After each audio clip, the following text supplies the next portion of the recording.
Hello friends, ഇന്ന് ഞാൻ വന്നിരിക്കുന്നത് ഗ്രാറ്റിറ്റ്യൂഡിനെ കുറിച്ച് പറയാനാണ്. ഗ്രാറ്റിറ്റ്യൂഡ് എന്നത് ജീവിതത്തിലെ ചെറുതും വലുതുമായ നല്ല കാര്യങ്ങളെ അംഗീകരിക്കുകയും അഭിനന്ദിക്കുകയും ചെയ്യുന്ന രീതിയാണ്. നന്ദിയുടെ ചില പ്രധാന വശങ്ങൾ നമുക്കിനി നോക്കാം. ഗ്രാറ്റിറ്റ്യൂഡ് പതിവായി പരിശീലിക്കുന്നത് കുറവുള്ളതിൽ നിന്ന് ഇപ്പോഴുള്ളതിലേക്ക് ശ്രദ്ധ കേന്ദ്രീകരിക്കാൻ സഹായിക്കുന്നു. ഇത് മൊത്തത്തിലുള്ള സന്തോഷവും ജീവിതത്തിൽ സംതൃപ്തിയും വർദ്ധിപ്പിക്കും. അടുത്തതായി ബന്ധങ്ങളെ ശക്തിപ്പെടുത്തുന്നു. മറ്റുള്ളവരോട് നന്ദി പ്രകടിപ്പിക്കുന്നത് ബന്ധങ്ങളെ ശക്തിപ്പെടുത്തുകയും ആഴമേറിയതും അർത്ഥവത്തായതുമായ ബന്ധങ്ങൾ വളർത്തിയെടുക്കുകയും ചെയ്യുന്നു.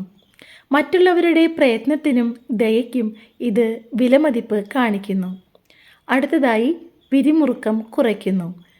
ഗ്രാറ്റിറ്റ്യൂഡ് ജീവിതത്തിൻ്റെ നല്ല വശങ്ങളിൽ ശ്രദ്ധ കേന്ദ്രീകരിച്ച് ഉത്കണ്ഠയും സമ്മർദ്ദവും കുറയ്ക്കുന്നതിലൂടെ മനസ്സിനെ ശാന്തമാക്കാൻ സഹായിക്കുന്നു. പ്രതികൂല സാഹചര്യങ്ങളെ നന്നായി നേരിടാൻ ആളുകളെ സഹായിക്കുന്നതിനും പ്രതിരോധശേഷി മെച്ചപ്പെടുത്താനും ഇതിന് കഴിയും. അടുത്തതായി ഗ്രാറ്റിറ്റ്യൂഡ് പരിശീലിക്കുന്നത് ഈ നിമിഷത്തിൽ ജീവിക്കാനും ഇപ്പോൾ നിങ്ങൾക്കുള്ളത് വിലമതിക്കാനും പ്രോത്സാഹിപ്പിക്കുന്നു. മനസാന്നിധ്യവും ആഴത്തിലുള്ള സംതൃപ്തിയും വളർത്തുന്നു.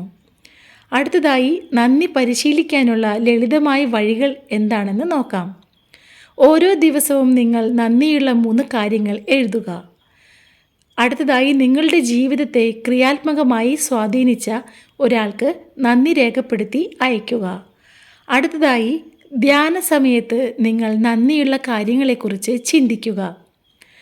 കാലക്രമേണ നിങ്ങളുടെ കാഴ്ചപ്പാട് രൂപാന്തരപ്പെടുത്താനും നിങ്ങളുടെ മൊത്തത്തിലുള്ള ക്ഷേമം മെച്ചപ്പെടുത്താനും ഇതിന് കഴിയും.